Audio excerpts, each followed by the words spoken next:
آزاد کشمیر سے وقار الزمان کیانی کی خبر شامل کرتے ہیں۔ وزیر اعظم ہاؤس اسلام آباد نے وزیر اعظم پاکستان عمران خان سے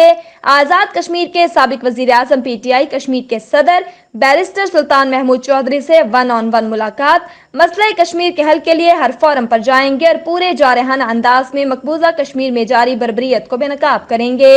وزیر اعظم عمران خان نے کہا ہے کہ بیرون ممالک میں مقیم پاکستانیوں اور کشمیریوں کو بھی اعتماد ملیں گے۔ آزاد کشمیر کے آنے والے انتخابات میں صرف پی ٹی آئی کے ممبران کو ہی ٹکٹ دینے پر اتفاق کیا گیا۔ اس موقع پر بیرسٹر سلطان محمود چودھری نے جہاں وزیر اعظم عمران خان کو آزاد کشمیر کے تینوں ڈویژنز میں اپنی عوامی رابطہ مہم کے سلسلے میں بریفنگ دی، وہاں پر انہوں نے وفاق کی طرف سے آزاد کشمیر کو کھلے دل سے وفاقی پروجیکٹس اور بجٹ کے لیے ترقیاتی فنڈز دینے پر شکریہ بھی ادا کیا۔